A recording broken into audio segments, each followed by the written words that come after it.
Ladies and gentlemen, I welcome you all to the Q4 and FY25 post-earnings conference call of Control Print Limited. Today on the call from the management we have with us Mr. Shiva Kabra, Joint Managing Director, and Mr. Jaideep Barve, Chief Financial Officer. As a disclaimer, I would like to inform all of you that this call may contain forward-looking statements which may involve risks and uncertainties. Also, a reminder that this call is being recorded.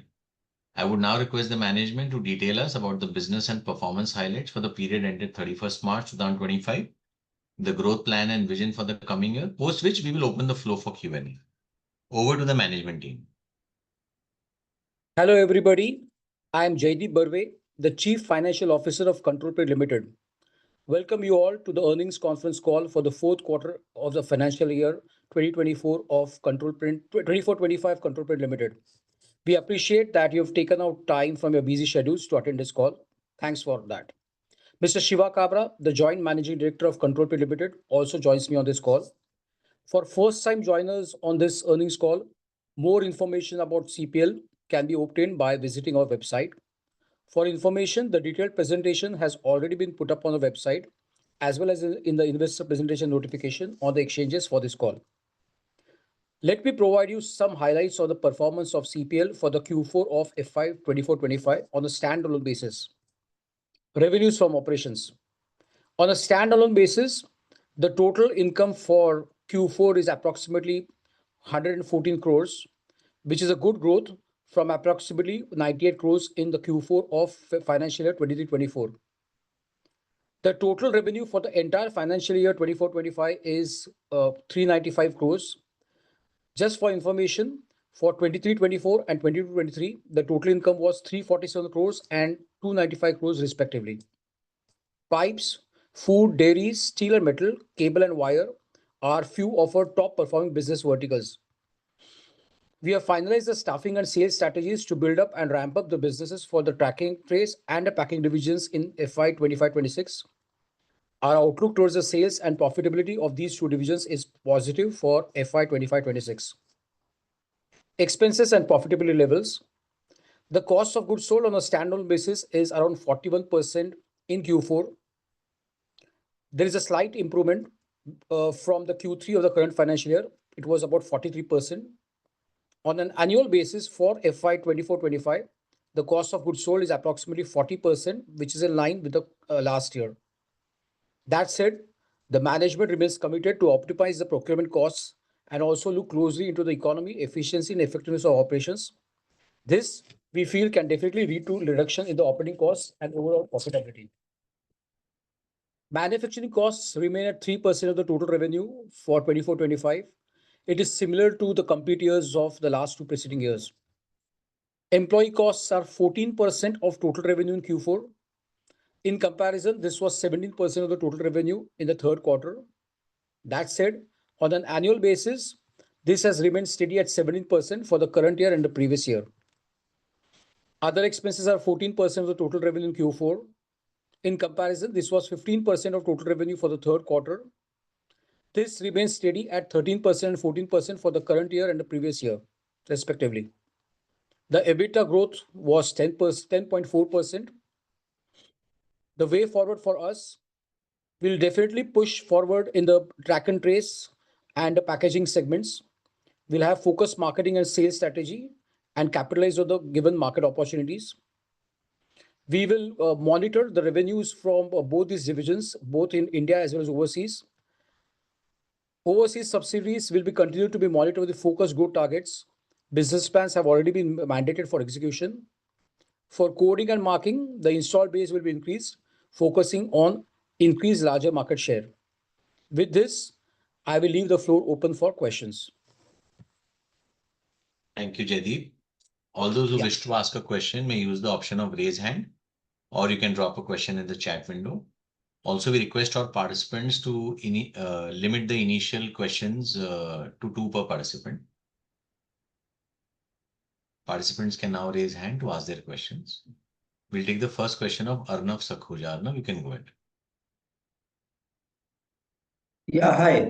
Thanks for taking my question. So in Q4, we had slightly lower gross margins, which was because of higher share of sales of printers. So I just wanted to know, going forward, what is the level of gross margin that we can expect in our business? Well, we are looking at gross margins on a close basis, but honestly, it all depends on the sales and or the product mix. So, if the consumables percentage of sales increases, obviously the percentages would go up. So it also depends. It's a combination of two factors. One is like optimizing on the costs, and secondly on the breakup of the product mix between the printers, consumables, spares, and the after sales services. Shiva, you want to take this ahead?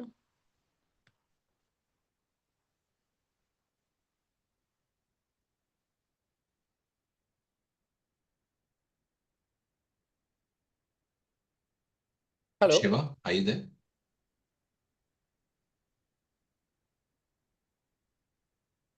You can continue, Jaideep. Yeah, yeah. So I guess I've answered your question.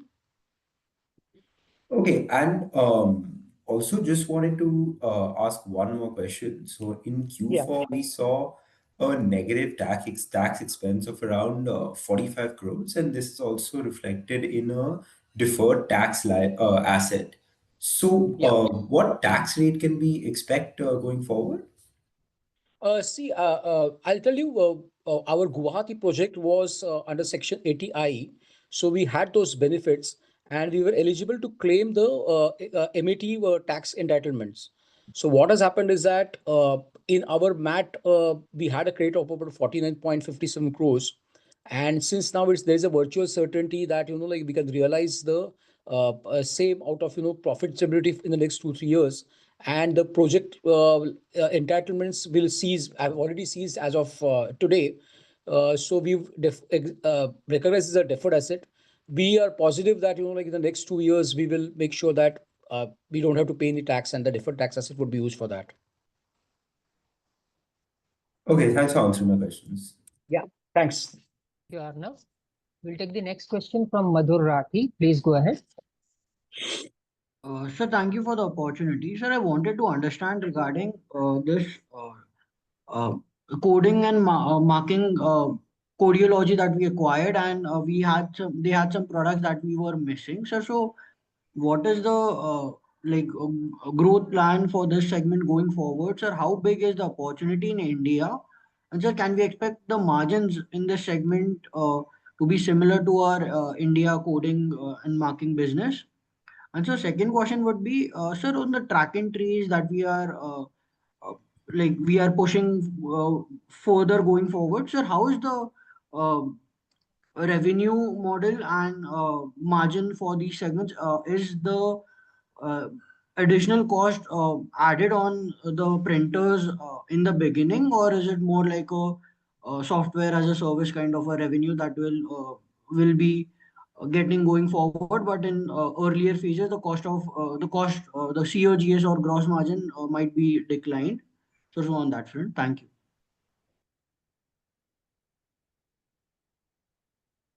Hi, Shiva, you want to take this question?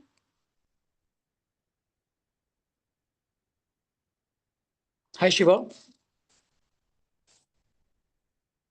Vinay, I'll take this question. Yeah, please continue. Yeah. So, Madhuji, your first question was related to the Codeology business. Now, the Codeology as a company, it provides a holistic solution. It is much more in addition to the pure coding and marking business what we do. So it involves, like the conveyor systems, the coding and marking, the end of line print and apply systems. So it's a holistic solution what we offer in the Europe. It will be beneficial for the Indian company to like synergize and make sure that those products and those solutions also applied in the Indian industry, and that would be a unique proposition for our business. And Regarding the growth for the Codeology Limited performance in the UK, there was a bit of recession for them in the year and a half before, but now it has been ironed out, and there's good order pipeline with us, and we believe that like the next year would be a good profitable business for the standalone Codeology UK operations. Regarding your query on the track and trace. Are we ready to begin? Yeah, hi. You want to talk about track and trace, Shiva? So Madhurji asked a question about, like, how are we capitalizing on the track and trace opportunities? And yeah, would we see, like a reduction in the costs for that business?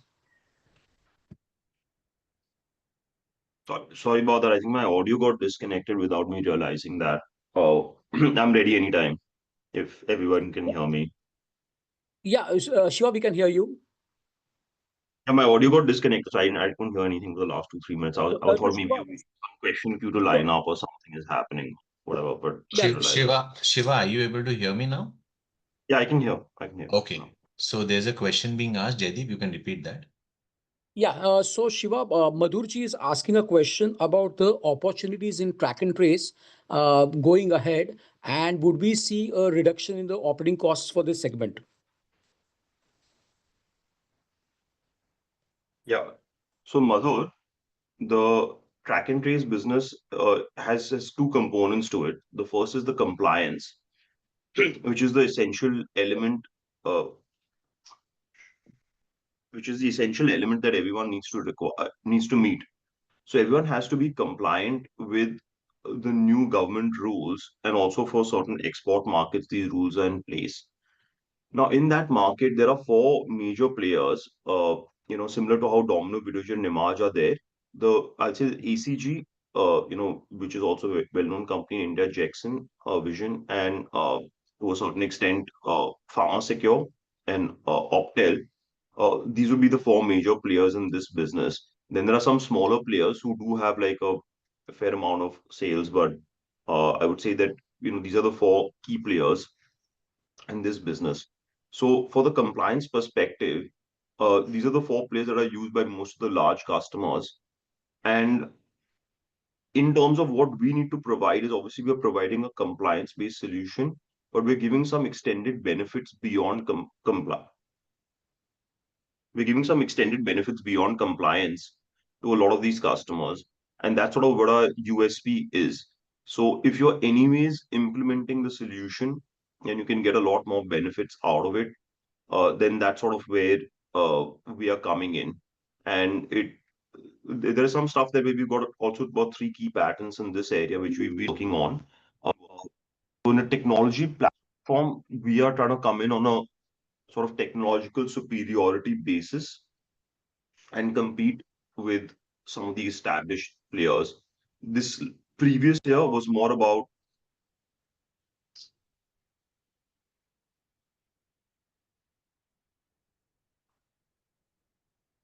Hello, Shiva. Sir, I we think have we lost lost you. your audio. I don't know why my mic is disconnecting every now and then, but the previous year was about establishing ourselves in the market, establishing our solution, and obviously there were certain holes that we had to fill in terms of providing the best.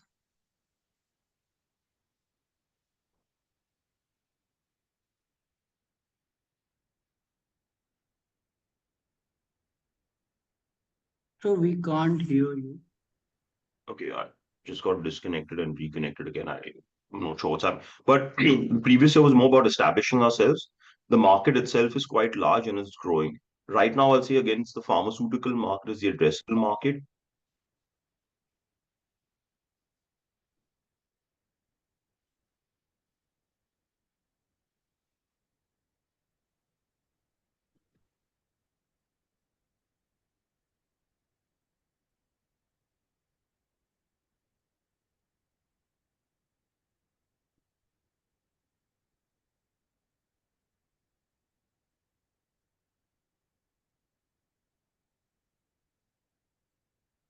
I think Shiva, we lost you.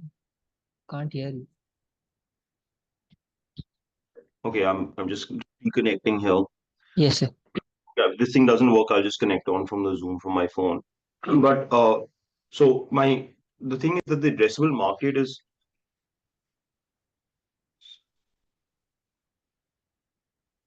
Shiva, I think there's a problem at your end. I suggest you connect from the phone. In the meanwhile, we'll take the next question until Shiva can join back in. Sure. So I was I have a sub question regarding, sir, what would be the market size for this track and trace currently? And a sub question would be, sir, regarding the revenue and the cost front. Sir, are we adding the track and trace solution to the revenue at the start of the whenever sales are done, or it's more like a software as a service model, and initially the cost of production or cost regarding the employee cost or software would be Yeah, I'm high? just logging in again from my phone, so just admit me in. Yes. Uh, Yeah. Uh, okay, no, actually,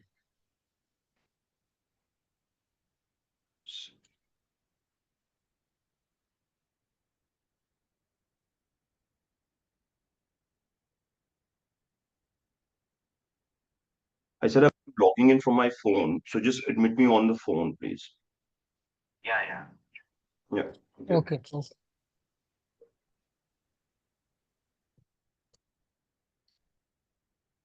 Continue, Madhu.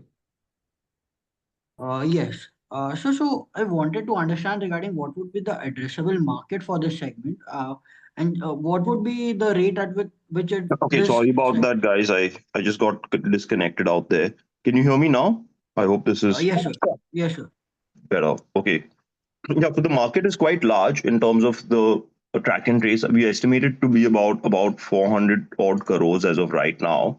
Like I said, it's mainly geared towards the pharmaceutical sector and certain other regulated sectors. So there are certain things like agrochemicals, and which would include fertilizers, but especially pesticides and seeds, which are also governed under this. And now even one to other new sectors like explosives and some other types of things have come under this category. So I'm apologizing again because I don't know why I'm having these speaker related issues with my mic, and but anyways, now I'm just connecting from my phone. So the market is there, and definitely we are expecting a significant traction because we had a good response last year. We were implementing some projects, and I think that was more for a proving ground that we had to do with some major customers. Now the type of pipeline that we have is significantly better than what we had, and more importantly, our experience and our understanding in the of the market is much better. And like I said, we have highly differentiated solutions compared to the four existing providers.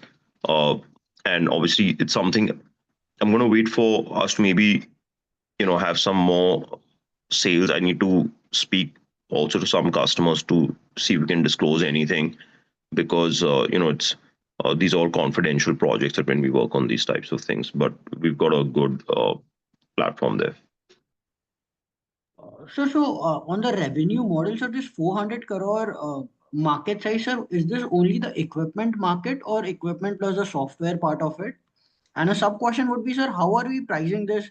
Are we adding the whatever solution or software that we are going to provide in track and trace at the start of the sales on whatever equipment plus whatever cost is there, or it will be more of a software as a service model and that will help us in margins going forward? So there are two components to this. There's an equipment component. Obviously, as our primary business to supply the printers. So obviously there's the printers, there's vision systems, there's some certain types of mechanical conveyors, rejection mechanisms, or some agglomeration so that the primary is connected to the secondary is connected to the tertiary. So it's a more of a and in certain cases, this whole situation can be more complex. It all depends on the production line that the customer has. So when we're talking about 400 to 500 crores, that's the size, including the equipment. And over time, the software part of that business is increasing. So I mean, this is just an estimate of mine because again, ACG especially who's the biggest in this business has other businesses. Optel is a global provider, so this is our estimation of what the business size is. But it's growing. And this is in India. Essentially, what happens when you sell a piece of equipment or this thing, you sell the software with it, and then you charge for the software on a per code basis or per print basis, like a per QR code basis, or you charge on an EMC for the line for the year. So that normally depends on the production that's there on that line, but also the amount of what the cost of that specific line is. So you can say, in general, if you sell a line for 100 rupees, normally the AMC charge would be 15 to 20 rupees, would be the software charges, which would be a recurring charge, after the first year. Got it. So just a final question from my end. So regarding the losses that we have been incurring in our subsidiaries, so should we expect that 4 to 5 crore per quarter to be the bottom number, or and going forward it should improve, or how should we see this going forward? So, like I said, in the original platform, that we had discussed the packaging business. So the losses are largely in the packaging business. The track and trace would have a relatively much smaller type of an investment, and that's happening in India. That's not happening at a consolidated level.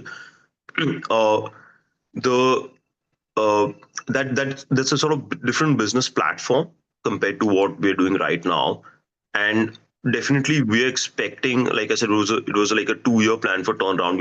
I do want to say that we bought the company on, I think, March 24th in 2024. So literally we just bought at the beginning of the year, and it's taken some time for us to just get the operations to a normal set of operations. uh, I do see that we've got a better type of a pipeline and growth there. There's going to take some more time to turn around. What we are doing is we're getting a better results, a set of results that we're expecting this year, but we're going to continue investing in that business. I'm expecting that the operational losses will come down, you know. But what we're going to do is we're going to try to be focusing on scaling up that business. So in terms of a cash flow situation, it might not be any different.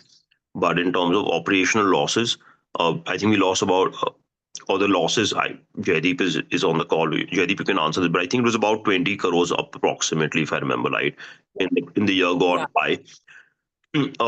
So we definitely expect that to reduce over the course of the year. Like if you look at an overall annual basis, right now we have to understand that we are selling more machines, and the machine sales and the revenue associated with that is sort of lumpy. So that's a bit up and down in terms of what sort of profits we derive from that. But as the number of machines increases and these machines get online, then the materials business will be a stabilizing factor in that business. But so far, what's happened is that the machines we sold, we've been taking a long time to sort of dispatch them and install them. So we've sold one machine which we just installed in the Middle East, like I think about a month ago. We've got two more machines, one which is just commissioned right now in India. We've got a third machine which has been sold, but about 6 months ago, but we've not been able to dispatch. Like it's been shipped, but it's not been delivered and installed. So what's going to happen is as these machines start working, we should also start getting some materials business. Of course, that's a lower margin, but it will stabilize that situation as and when we get more and more machines installed. So that's so we're expecting better results, definitely than last year. But we might, on a cash flow basis, we might continue investing in that business, and most likely our call. There are a lot of things that we still need to build out there. Got it. So just a final another question. Madhur, may I request Yeah, you I'll to get back rejoin in. the I'll get back in. please? I'll get back. We'll take the next question from Saket Kapoor. Please go ahead. Yeah, Namaskar, sir. Thank you for the opportunity. Namaste, Firstly, sir, Saket. sir, when you mentioned that the burn rate will be closer to this 20-25 crore, but what should be the revenue quantum that we can expect from? I think so. This year, there has not been a major change. It is, I think so, the employee cost and the other overhead costs that are getting hitting the bottom line. So if you could just give us some color how that performance is going to be. And firstly, sir, 1 second, Saket ji, just hold on to this question. Dusra question, just wait for 2 minutes. But just if you can repeat this question, because it wasn't clear to me, matlab, something about the overheads of the and the operational expenses. Are you talking Yes. for the standalone business or the consolidated No, business? only for the console part, sir. Console part में sir हम revenue generation कैसा देखते हैं current year के लिए? You are telling that we can curtail the losses or curtail the burn rate to 20 crore, but what would be the revenue pie looking like for the console business? No. So I think that we are maybe going to slightly increase the expenses in terms of employee expenses on a consolidated basis, but we expect the revenue growth to kick in to some extent, and obviously the margin on that revenue should be good, and that should help curtail the consolidated losses. Okay. And sir, secondly, to the track and trace solution part of the story, sir. So just to get the first thing, we're not really trying to reduce the amount of people and costs further from what we have right now. We're not trying to increase it massively. Might increase by 2-3 people here and there, but not overall. But like I said, what we are looking at is to to grow the revenues, and that's what we're expecting to see this year in a consolidated basis. Correct, sir. So the track and trace solution part of the story is totally domestic. That is, we are catering to the coding business, where it's an addition to what we are doing in terms of the consumable supply. Is that understanding correct for the track and trace solution business?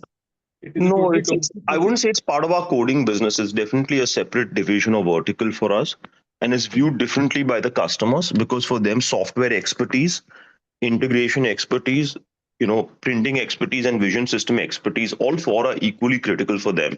And of course, it's a compliance-based business. So, to understand the entire compliance angle, especially in pharmaceutical, is quite important for them.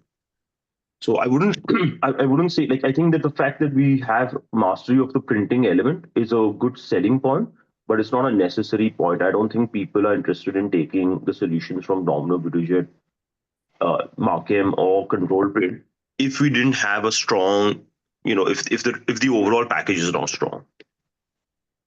So just to understand, it is what we're giving in terms of the printing is definitely one part of that solution, but it's not the, it's not a sufficient aspect for the customer to think. It's not an ancillary, it's not a part of the coding and marking business. It's a separate business. It's not a part of the package to the customers who we are supplying the printers and the consumable. No, definitely not. There's a lot of elements to that specific type of installation. So it's way too complicated for most customers to look at. And sir, here the market size is 400 crore. That is the total target. 400 to 500. So, most of it is, because some part of it is equipment, and then some part of it is now, a lot of people have an installed base. So they also have a certain number of AMCs and software charges coming from the number of lines they've installed. So this is our estimation of what the business size is.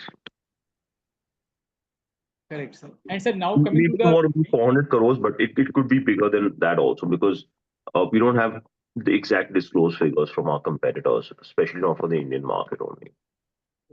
Just to conclude for the track and trace part, so taking into account the groundwork that we have done, and taking into that ballpark number to say 400-500, what are we eyeing, sir, in terms of a market share, in terms of top line, in say 2 to 3 years down the line? Where do we think we will be placed? Our company will be placed in this segment.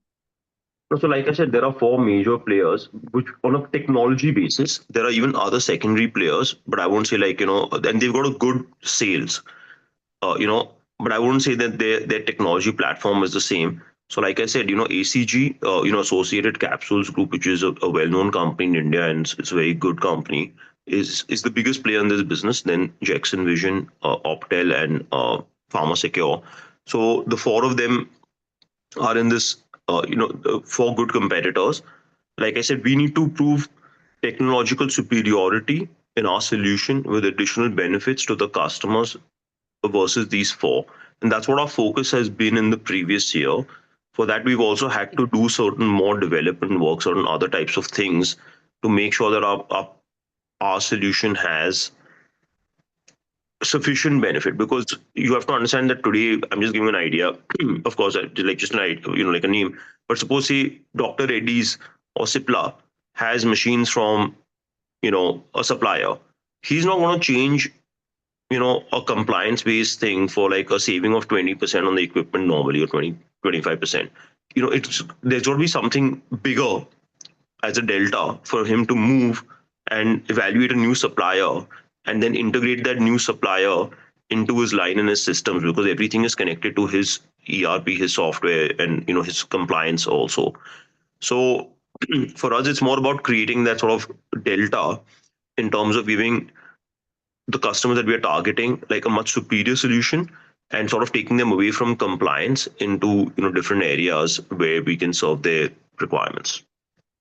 So I think last year was a proving and an understanding of what we can do, and also certain developments that we had to do in the last year and a half to actually make our solution better.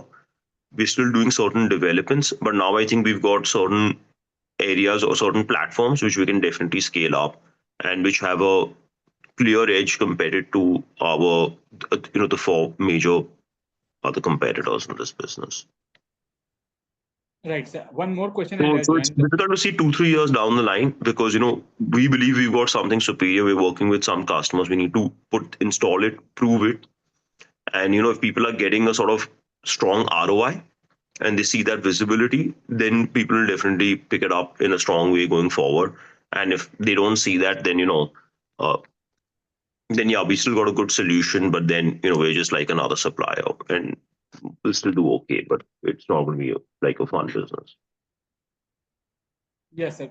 Got your point, sir. And for the packaging, the V-shape part of the story also, sir, if you could just throw some more light for what kind of the target market. Hello. Yeah, I'm here. Yeah, sorry. Sir, I was looking for the feedback from the V-shape packaging part also. What are we eyeing in terms of the current market? And in this, sir, what is in the supply chain? What are the key raw materials, and how are we aligning the raw material supply chain for the same? Yeah, so in the packaging business, we are still working on stabilizing that. We had I'd said like we needed a 2-year plan to stay to help stabilize that business. I think in the track and trace, definitely we should see that we are coming to that level of maturity and this thing. In the V-shapes business, definitely we've got some good solutions. We're continuing to develop the platform, and we've got our newer products that we've developed in the meantime. uh, Now, as far as single dose packaging goes, or mono dose, there's a huge market for it.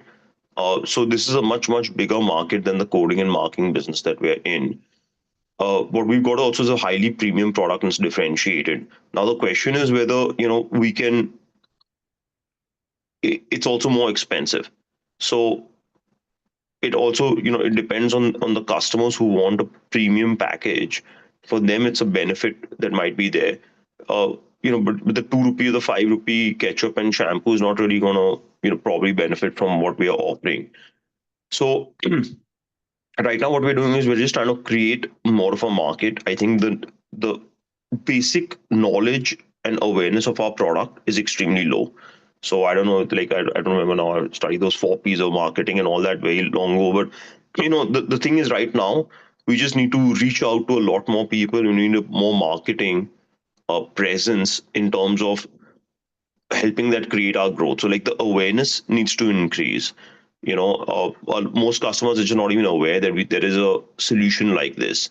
Those customers are aware might think it's like it's might not be aware that it's a serious industrial solution that can operate at high speeds and high volumes and can compete directly with single use packaging of stuff like thermoform or tubes or glass bottles, or of course sachets and stuff like that.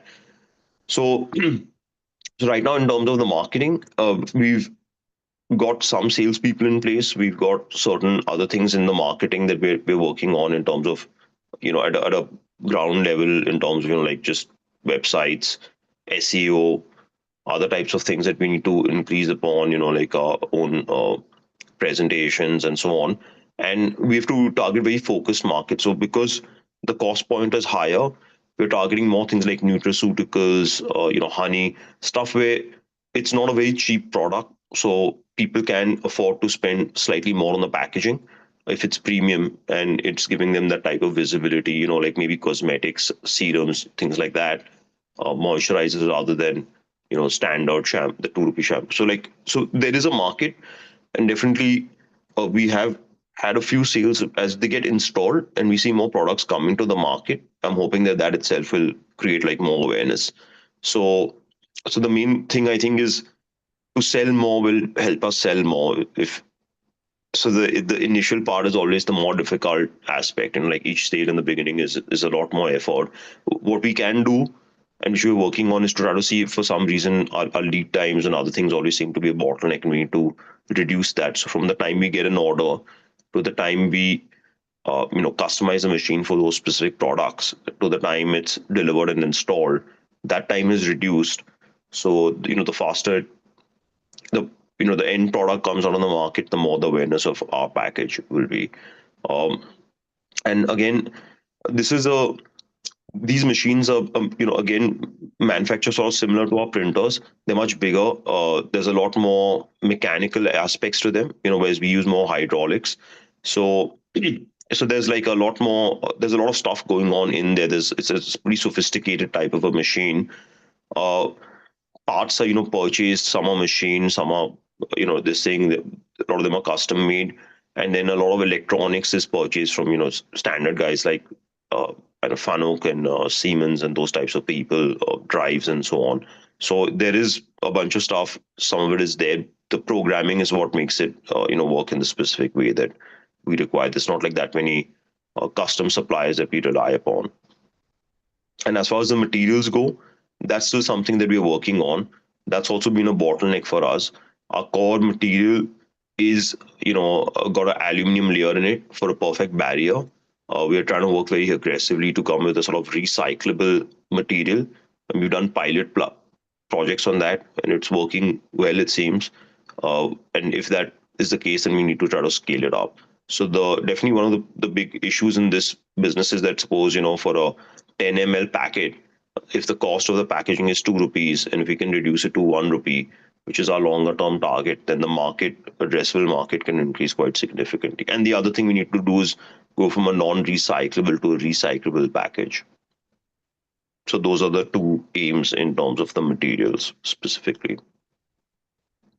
And we're doing other developments in the longer term also for biodegradable and other types of things, for other things. But this is the immediate target in this year. Thank you, Yes, sir. sir. I'll join the queue, sir, Yeah, for thank the you. core business question. Thank you. Thank you. Thank you, Mr. Saket. We'll take the next question from Manan Shah. Please go ahead. Yeah, hi. Thanks for the opportunity. So my first question was for the track and trace and the curious goods part of the business. I believe one of the problem that we solve through this business is counterfeits, and there is a big luxury market which faces this problem. So you spoke on the pharma side for this business, but what are your thoughts on exploring, or are we exploring, or do we have a solution for this part of the business where there is already a problem for which we have a solution? So Manan, what we are doing is one of the things I discussed in terms of a differentiated technology platform. What we're targeting very aggressively is one of the things is the anti-counterfeiting platform and also the supply chain management at a different level. So we want to give those additional options to our customers, along with, of course, meeting all the compliance requirements from L1 to L5. So that's not an issue. But in terms of, to be honest, the only market we've really explored is the pharmaceutical market. The only other markets that we're exploring are where Control Print itself is operating. And we're also telling some of our customers in other businesses like plywood or cable and wire that, we do have such a solution. Uh, Price points are very different. Expected, the amounts people are willing to pay in pharmaceutical is very different than what it is in other types of businesses and customers. So right now, to be honest with you, I'll say like 90% plus of the effort is in the pharmaceutical business. It could be that we can explore other areas, and I think definitely luxury cosmetics, luxury goods in general could be an area as of right now. Because pharmaceutical is regulated, they have to do it, and they are looking for solutions. So that's sort of considering the amount of bandwidth we have, we've not been focusing on creating new categories right now. Okay, understood. And my next question was on the V-Shapes business. I believe our capacity over there is approximately 40 units per annum. So if you can highlight how many units have we sold last year, and at what sort of sale do we break even? And I mean, to understand what are the levers to break even? Is it primarily the sales that will help us break even, or there are other levers to the business which can help us break even over there? Yeah. So in terms of the capacity of what we do in V-shapes, it really depends on the types of machines we're selling. It could be as few as like 15 all the way up to 40. It depends on whether it's a standard twin, what we call the Prime Duo or the Nexo machine right now, or is it something more customized? So if there's a pharmaceutical machine, then they have, everything has to be purchased individually from the beginning. So the whole process becomes significantly longer. To answer your specific question in terms of the sales, we sold 3 machines last year, out of which none were installed last year because of some delays in supplies from our side and so on. Because we just needed to get some things. It literally took us 6 months to get things stabilized before we could really start focusing on sales and the other side. So we sold most of the machines towards the back end of last year. I can't tell you what's happening in this year, of course, and I'll keep you updated as and when we do more things. So so we sold 3. I think at about,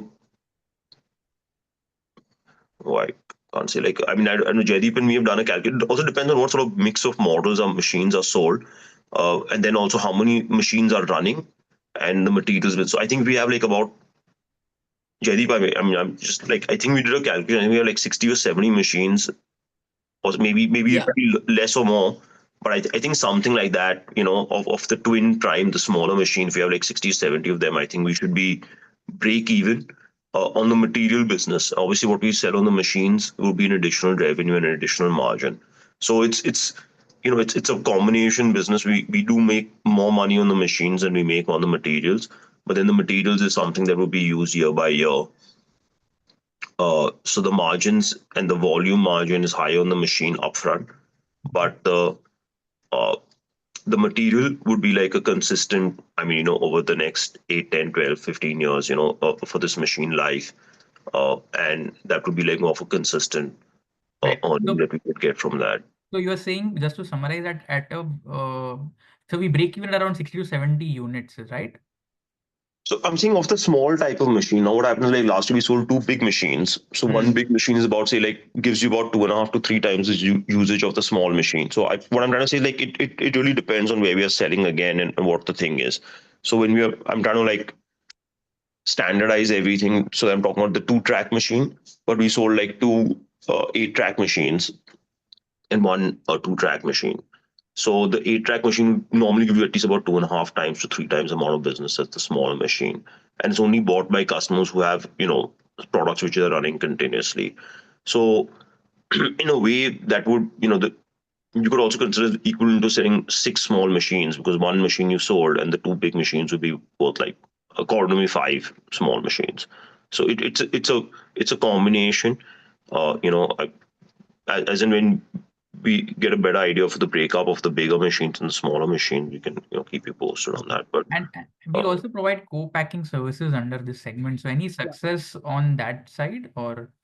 yeah, so we have some customers that we are doing it, including, like, I think, some people see, like, Bombay Shaving, of course. Like, I'm only saying this name because he himself has put it on his own X and Twitter, and another handle that will never disclose a customer. So I think Bombay Shaving is supplying it to Taj and some other hotels. So that's also like something we're looking at keenly, because that will get more awareness for this.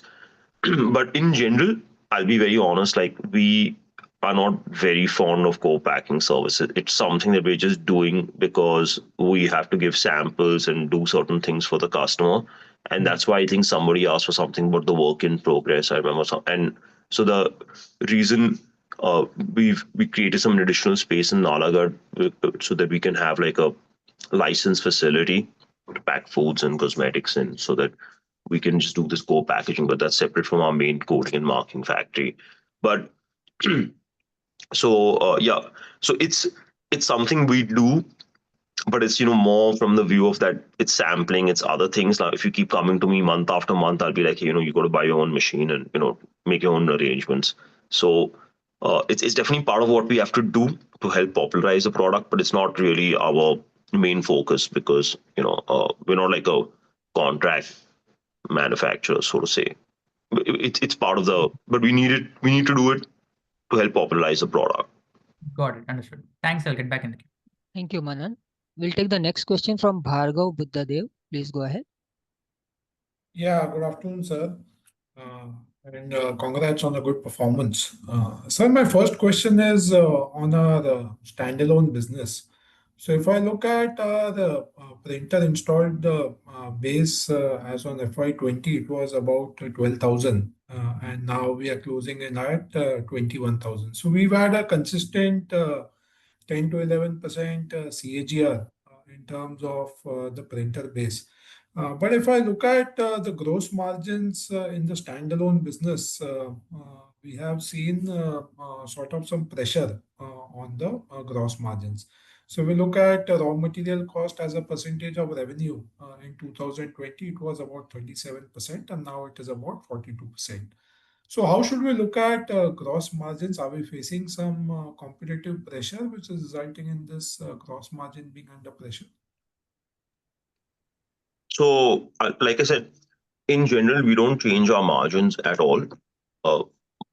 Bhargav. So, what happens is our product selling prices and our margins are about fixed. Now, what happened last year, I do think the rupee depreciated against the dollar. 2, 3 of our things that we buy from Taiwan and 1, 2 other countries, besides the US itself, are linked to the dollar. So there might have been some slight cost increases. I think the rupee was a little bit down last year. We'll take countermeasures this year, in terms of some price increases and certain other things. But yeah, so normally what happens is we meet like once a year, twice a year as a set of managers, and when we meet, then only we go ahead with certain other types of strategic decisions like price increase and stuff. But so we normally maintain our margins throughout, and it's about close to 60%. Now, what happens is sometimes there's a different set of product mixes. Continuous inkjet printers have the highest margins, and also our piezo printers. Some of the other printers have lower gross margins, but then they require less costs in terms of selling and servicing them. So when we really look at it on a net basis, there's not that much difference. But on a gross basis, there may be some variations of the same. So it could be that the product mix has changed. I need to look at this very closely, what you're talking about. But in general, for every individual product line, we don't reduce our margins, our gross margins, or we don't increase them either. We keep them as it is. If there's a major change, it will be because of product mix. Sometimes there's some temporary change. Again, I don't know, 2020, is that the COVID year also you're talking about specifically? Yeah, I mean, just 3 months of COVID. So, not like. So I'm not again very sure what happened in that year. So I'll have to look at over a longer trend line. But in general, about 60% overall gross margin is what the company targets, and we are normally somewhere close to that. I mean, Jaideep, you're here. Just going to give some better idea on this. Yeah, so for the cost of goods sold, I mean, for the last since 2022, we are remaining constant at 41%, 40%. So this year also we are and just about 40% for 24-25. It's similar to the line of last year and the year before last. So that kind of consistency we are maintaining. And again, as Shiva has rightly put up, is that it also depends on the product mix. I mean, the higher the number of consumables if we sell, obviously, the profitability is going to be higher. So and the product mix in terms of the line of printers, different printers have different margins, gross margins to them, although the net works out similar. And secondly, do we share what is the revenue run rate in the track and trace business? Because I see about 22 crores is the burn which we are doing in the subsidiaries. So if we are not sharing that number, just wanted to know what's the guidance on this burn rate. Will we see reduction or will it stay around these levels for the next 2 years? Bhargav, the track and trace division is part of Control Print standalone, so you'll not see it in any subsidiary. The subsidiary that you're talking about, is that ICIPL? Can you just repeat which subsidiary you're seeing in there? So he's talking about the V-Shapes thing, about the burn rate of 20 crores, he's saying. Yeah. So that's in the packaging business. That has nothing to do with the track and trace business. The track and trace losses were part of Control Print standalone. So is it possible to highlight what is the loss in the track and trace business? Do you share that or don't share it? No, we don't give divisional performance. It's part of our internal MIS. So Okay. divisional performance we don't give. But revenue run rate, a monthly run rate or yearly run rate, do we have some idea or? Bhargav, at the moment we are not mandated to like give a segment-wise analysis Sure. at the moment. So when the time comes, we'll definitely give in our financial statements. Sure, sure. And this burn rate, is there a possibility of reduction or we'll stay at about 22 crores?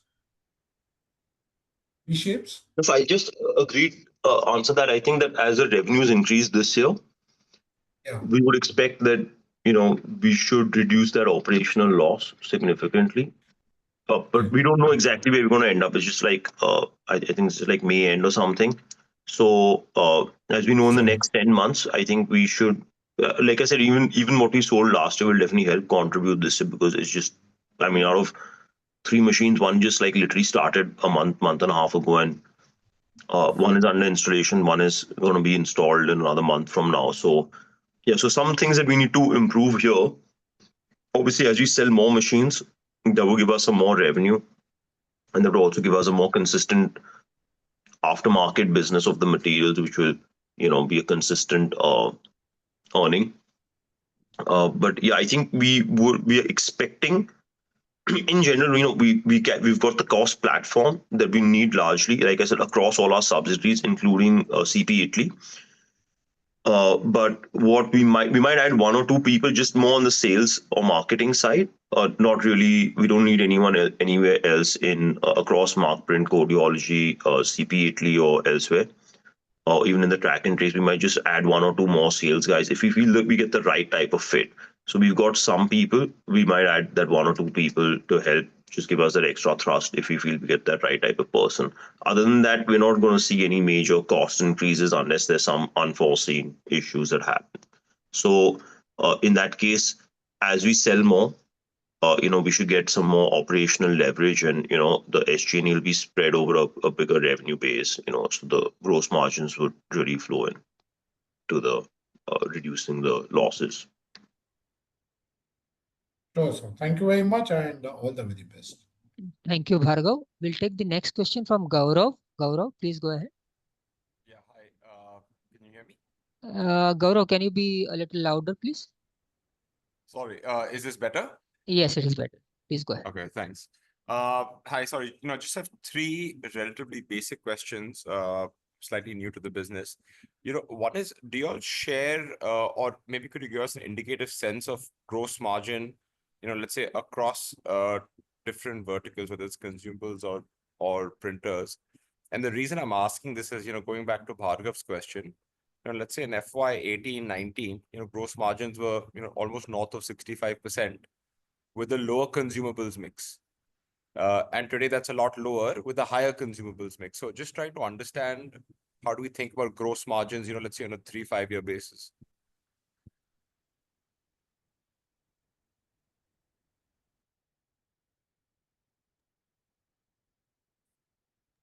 So like I said, I think overall we're talking about 60% overall.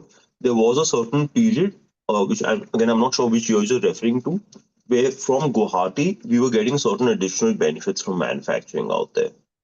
Okay, so that boosted our gross margins because we were getting certain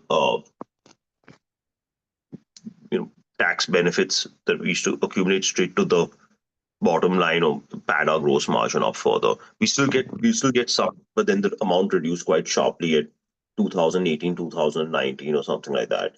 So we got some benefit for a couple of years and then it reduced. So like that could have been a change, Again, I will say that at a certain point of time, our CIJ was like 85% of our business, and Valjet was, so I'll say like till about 5 years ago, LCP, Valjet, and CIG was probably like 90% of our business. So as a result, the margins were high because we were more for, even though we had theoretically 6 or 7 products, we never actually really focused on selling the thermal transfer or the thermal inkjet or even the piezo for that matter. whereas now they're forming a significant part of our growth. So, so those issues could be there. Like I said, in every individual product line, we don't change the margins. And there, if there are certain cost increases or certain other types of things that happen, we normally also would increase the prices in proportion. But in general, our overall target would we expect from the mix of products that we are selling should be about 60%. Like I said, different product groups have different margins, but on an overall basis, like I said, certain product groups also have lower operational costs. So on a net basis, we think that everything would be the same. Got it. And just the second question was on the consumables component, like let's say ink, or any example you want to take over there. Just trying to understand how pricing has moved. So let's say on a per cartridge or a per liter basis, just given that the business is very sticky, is this a segment where you can take, let's say 5 to 7% annual price hikes, or just trying to understand how pricing is, how pricing moves in that segment. So some of our competitors have been a bit more aggressive in terms of increasing prices than us. I think I've disclosed that in the past, and there's now, I'll say more of a pricing gap between, a little bit of a pricing gap between our three competitors and us.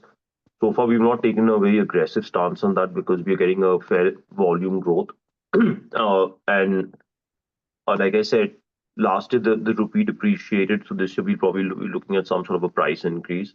So in general, it's been more for us, genuinely, if we feel the costs have increased, that's when we've gone for a price increase.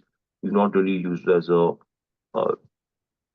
revenue lever. It's something we need to discuss internally, whether we need to do that. And like you're right, so the product is sort of inelastic or sticky, but it's not being used so far by us. So it's something we need to discuss deeply inside, I think, as a strategy, if this is a method we want to go down or not. Fair enough. But So I mean, if there are cost increases, we normally pass them on with a little bit of a lag. So sometimes you might see the margin dropping 1.5%, and then it comes back. It's because sometimes, like in the COVID time, there was a lot of certain cost increases in this thing. I think because the rupee depreciated so a little bit unexpectedly compared to what we expected, prices increased a little bit, and then we'll recapture that by some price increases. So it's more like in line. It's not not a fundamental way of increasing our margins and revenue, but it's more to capture like a justified cost increase on our side. Got it. So I mean, it's fair to imply from that there is a fair pricing umbrella that you all can still work towards in terms of working upwards versus where your direct peers are. Compared to them, yes. Compared to them, okay. Yeah. Got it. And just my last question, again, partly them approaching this, with less context, but it seems like there are a few businesses which are in an investment phase, like V-Shapes and let's say track and trace over the next few years, next 1 or 2 years. And then there's the core marking and coding business, which is quite stable. So, you mentioned that you'll probably give this investment phase, maybe 1 to 2 years more, and then sort of decide as to, where we go from there. So let's say if we were, 3 to 4 years out from now, right? And you've decided to keep some businesses, invest in others, etc. How should the business look? As it, what is the bare minimum in terms of how do you think the business should look in terms of size and margins once you made those decisions, and where, let's say a few years out from now? Thanks. I mean, a few years out from now is very difficult to predict. So like I said, in the core track and trace business, core coding and marking business, we've got a history of what that business is like. And we know that the industry is going to grow at about 9, 10, 11%, take us 10%. We believe we've got a slightly better product mix, so we should do 10%, maybe a bit more, and we've done that over the last 2, 3, 4 years or something like that. So hopefully we can continue that. And like, I think it's not only that we've gotten more digital printing things, so we've integrated some of the mark print products, some of their technology in India, or certain other types of things that we've done. So we are also advancing on that front. We've done a lot of innovation in the high res. We have some 3 key patents in the thermal inkjet. and we've come out with a new product which is not going to be successful because the ink development is still not complete. But we would have a leading edge product if we did have the ink developed in time. But so we are working on, we're definitely doing our investment in the coding and marketing business on the core side. But these are R&D expenses that we were taking anyways, and we're just continuing them. So we're still trying to maintain our competitiveness in that business and try to grow a bit faster. As far as the other businesses, like I said, go, I think, we're working on a platform of technological superiority, and that's what we want to establish, both in the track and trace. We are also like a premium player compared to the other players that I mentioned. So what we need to do is we need to offer a sufficient delta, of at least 30% plus in terms of value to the end customer for him to consider changing platforms from what he's using right now to us. Uh, and in terms of, the the the packaging business, again, like I said, right now the market awareness of this product is very low. I obviously, it was, fundamentally my, decision to look at this thing and invest in it. And I think that there's a massive scope in it. Uh, but like I said, like we are still in the early stages and we are struggling and we are working to make, things run smoothly. And my focus, or what Control Print is bringing, of course, we've got some differentiated technology, we've got some other stuff, and especially in the packaging business, what we feel is we know how to make a business run smoothly, and scale it up consistently, especially if it's a technology based business. And that's sort of the type of management that we want to, and that type of a process driven skill that we want to bring into that packaging business. But in the end, these are markets that are slightly different than what we've, or which I've been working in personally, or even some of the other people. So it's very difficult for us to give a view from 3, 4, 5 years out. But I think in the coding and marking business, we're quite confident that things should work smoothly. Like I said, in other things we're still building out. And honestly, even if we are successful in building out, that just means we'll have to continue reinvesting and building out, because right now we are, even in the packaging business, the only places we are targeting is some part of half of Europe and India. Uh, so we've not even got our marketing act together outside of that, whereas actually it's a global business. So even in the track and trace business, the idea would be, if we can prove it in India, we can again take that solution elsewhere to certain other geographies, and see whether we can exploit that. But if we're not able to do it here, where customers know us and they give us a better reception, then it's going to be difficult for us to do it elsewhere. Got it. Thank Thank you, you sir. very much. Thank you, Gaurav. Sir, since we are running short of time, we'll take the last question from the line of Deven Kulkarni. Please go ahead. Yeah, hi. Can you hear me? Yes, please. Yeah. So can you share the split of printer revenue, consumable revenue for this quarter? For this quarter, the breakup between printers, consumables, space, and service is 14%, 58%, 11%, 16%. Okay, thank you. And how many printers did we sell in this quarter? 836. Okay, got it. And last year this number was 630, right? Number of printers sold in the Q4 Q4 of was FY24, yeah. it was actually more. It was 868. Okay, fine. Thank you, Devin. Since that was the last question, I would request the management to give their closing comments, please. Thank you, everybody, for joining on the call. Shiva, would you like to give? Yeah, absolutely. I think thanks everyone. A lot of great questions. A bit surprising because I think more questions on the track and trace and the Curious Codes business and the packaging business than the core coding business.